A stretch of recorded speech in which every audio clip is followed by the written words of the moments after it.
So this is now the main event. We just had an introduction just to whet your appetite, the importance of this subject, hermeneutics. And so now we're going to learn the principles of interpretation.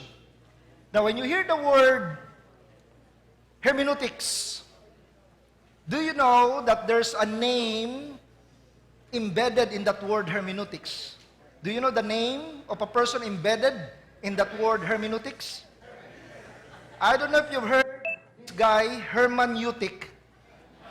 Hermeneutic is a German existentialist philosopher who argued that a literary symbol is nothing by itself, but comes into authentic being when it has been translated and comprehended. Now, if you wrote this name, you're wasting your ink because I just invented the name. There's no such person by the name of hermeneutic. I think you're already right the first time. From the word hermeneutics, we have this Greek god. His name is Hermes, or more popularly known as Mercury. All right. So si Mercury or Hermes is a Greek god of speech and travel. He was the spokesman and interpreter for the gods. He would bring to a human level of understanding the message of the gods to human beings. So siya bali yung interpreter from the language of the gods to the language of human beings. So the Greek word hermeneuo came to refer to bringing someone to an understanding of something in his own language. Remember when the Lord Jesus Christ, after the resurrection, he was on his way to Emmaus, and remember he was talking to two disciples. Here's what it says in Luke chapter 24, verse 27, and beginning with Moses and all the prophets, he explained. Now the root word there is hermeneuo. He explained to them what was said in all the scriptures concerning himself. So pwede mong palitan yan, he interpreted to them what was said in all the scriptures concerning himself. So that's the word hermeneuo. That's where we got the word hermeneutics. And it came to refer to bringing someone to an understanding of something in his own language. So here's our working definition. Hermeneutics, they say that's the way it should be pronounced. Hermeneutics is the science and art of interpreting the Bible. Okay, write down the word science and art. 2 blanks in your notes. Hermeneutics is the science and art. Now, there's a difference between science and art. As a science, it articulates principles and investigates the laws of thought and language. So you need to have the basic knowledge of grammar, because that's part of the science. Understanding a statement. We need to understand grammar. But then as an art, it reveals the different shades of meaning depending on the context. So the art form, one thing can mean scientifically, but in terms of art, it can have a different shade of meaning depending on the context. Let me illustrate this in this way. This statement, I love you. May sinabihan na ba kayo niyan? Have you heard those words before? I love you. Ano ibig sabihin yan? If you say, I love you, what does that mean? I love you. Sa Cebuano, gihigugma ko ikaw. Sa Tagalog, mahal kita. Yo te amo. Sa Spanish. Now, as a science, you understand I love you grammatically and literarily. I love you is what you say to someone you cherish. Is what you say to someone you cherish and with whom you are affectionately intertwined. All right? I love you is what you say to someone you cherish and with whom you are affectionately intertwined. But then as an art, I love you, you need to understand correctly the implications or the different shades of meaning. So I love you can have different shades of meaning. For example, depending on the situation or the context.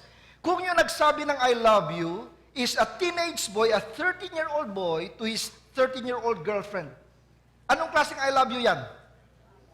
We call that puppy love. Okay, puppy love lang yan. But you know what? As a science, it's what you say to someone you cherish and with whom you are affectionately intertwined. I love you. Now, tell me, will the meaning, the shade of meaning change if the one saying I love you is a mother to a child? Definitely. As a science, it's still the same. It's what you say to someone you cherish and with whom you are affectionately intertwined. But as an art, the context has changed. There's no more romantic attachment to it. This is now what you call familial love. All right? This is now what you call instinctive love. It's a love that you don't have to learn. Yung mga mothers, the moment the baby comes out, kahit pangit yung baby, sasabihin ng mother, ang cute ng baby ko. Di ba? Kahit pangit. Kasi instinctive yan eh. Kaya nga may kasabihan, the face that only a mother could love. Ba? Pag ganyan ang description sa kapatid, sobrang pangit mo. The face that only a mother could love. So, as a science, it's the same, but as an art, it changes. Now, how about if the one saying, I love you, is a husband to a wife of 50 years? Kapatid, hindi na puppy love yan. Yan daw ay asong ulol. No, wag naman. Wag naman, sobra naman. Wag naman. Ibig sabihin talagang totohanan na talaga yan. Wow, 50 years. You know, seeing the same face every morning. You know, talagang love na talaga yan. Now, as a science, it's the same. As an art, it changes the shade of meaning depending on the context. How about if the one saying, I love you is a man? I love this car. You know, it's a materialistic kind of love. Friends, that's what happens in the Bible. We need to learn the science, but then we need to find out the context, because the context will change the shade of meaning. That's the art. All right. So, therefore, hermeneutics provides us with a strategy that will enable us to understand what an author intended to communicate. No blanks there in your notes. It's just there printed. So here's the second word we need to define and then differentiate later on. Exegesis is the determination of the meaning of the biblical text in its historical and literary context. And so exegesis now is the determination of the meaning of the biblical text. So kung yung hermeneutics set of principles, when you apply these principles to the Bible, it's now called exegesis na. All right. So if hermeneutics consists of the principles by which the meaning is determined, exegesis is the actual interpretation of the text. Okay, no blanks there in your notes. It's all there. Now, the third word we need to define and differentiate is exposition. So yung exposition now is the communication of the meaning of the text with its relevance to present-day hearers. So ano nga yung difference nito? Hermeneutics, set of principles. When you apply these principles to the Bible, you're now doing exegesis. Once you dig up the meaning from the Bible and then you begin to share it on Sunday morning, you're now doing exposition. Okay. So there are two types of exposition. One is homiletics. This is the science and art by which the meaning and relevance of the biblical text are communicated in a preaching situation. So yung exposition pwedeng preaching, but then also it can be in a teaching situation or pedagogy.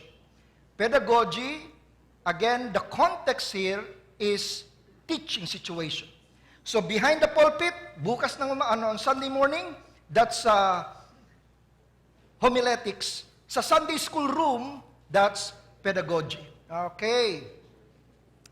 Now, if we want to differentiate all three, if you want to use all letter T's, you can say theories ang hermeneutics, the actual task is exegesis, and then the transmission is exposition.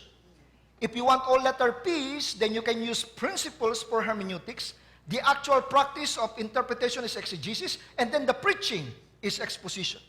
But then the layman's language, down to earth, will say hermeneutics is the recipe. Yan. Mas madaling tandaan. Recipe. Yan ang hermeneutics. Now tell me, do you know of somebody who became healthy by memorizing recipes?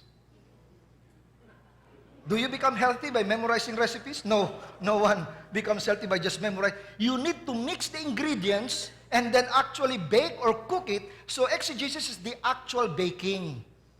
Yung actual baking is the exegesis. And then once it's cooked, and then you slice in bite-sized slices on Sunday morning, that is now the actual serving on Sunday morning. Yan na po ang ating exposition. Homiletics kung preaching, kung Sunday school pedagogy, inside the classroom, teaching context. So may recipe, may actual baking, and then the serving. Okay, let's look at this from a flow chart. From the top, we're now on page 11. From the top is hermeneutics. Write down the word hermeneutics. That's where we all start.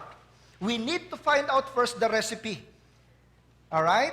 Hermeneutics is the principles for comprehending the content. Once we understand the principles, then we apply it to the Bible. That is called exegesis. Write down the word exegesis. So, kailangan hermeneutics and then exegesis. Once we unearth the meaning of the passage and we begin to teach it on Sunday morning, yan na po ang exposition. Two types of exposition. Behind the pulpit is homiletics. Inside the classroom is pedagogy. The ultimate desire is edification. To edify means to build up. Okay? To edify means to build up. Okay, just so that you'll have a mental picture here, that's the flow, all right? Yan yung process that we need to have. So, ngayon, today, we're understanding hermeneutics, yan po ang ating recipe. Tomorrow, we'll be understanding exegesis, yan po yung actual baking. And then, Lord willing, next year, level 3, we'll go into exposition, the actual preaching, the preparation of the sermon, all right? And how to preach expository sermons. Yan po yung goal natin dito. So that's the recipe, the baking, and then the serving. Now tell me, what will happen if the recipe is wrong? What will happen if the recipe is wrong? Wrong ang mixtures, wrong ang ingredients, you know, you'll have a problem sa baking. And then pag pinakain mo, what will happen pag pinakain mo? You will have diarrhea. And that's what we fear, yung theological diarrhea. You know, the problem with theological diarrhea is people move fast when they have diarrhea, isn't it? You know, there was this job, they wanted somebody who's efficient, somebody who is effective, and so they tried to interview 4 applicants. They need to find out who's effective, who's efficient. So the first applicant was an American.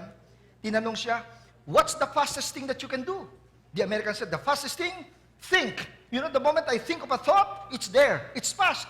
Very good. Sit down. Okay. The next applicant was a German. The German was, what's the fastest thing that you can do? The German said, blink. You know, meron nga tayong kasabi, at the blink of an eye. Ba? That's fast. Okay, you may take your seat. The third applicant was a Chinese. What's the fastest thing that you can do? The Chinese said, switch. You know, the moment you flick the switch, the light, almost like at the speed of light, it turns on. Switch. That's the fastest thing I can do. That's very good. You sit down. The fourth applicant was a Filipino. The Filipino was asked, what's the fastest thing that you can do? The Filipino said, diarrhea, sir. Diarrhea? How is that the fastest? Sir, I had diarrhea one time. Before I could think, before I could blink, before I could just lumabas na.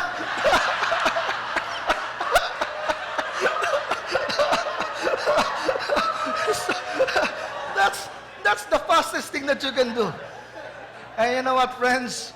Theological diarrhea, that's the most dangerous thing. Do you know sometimes people, after the pastor would preach, people are gone. Saan nagpunta yun? Theological diarrhea, kapatid. Nagkaroon ng theological diarrhea.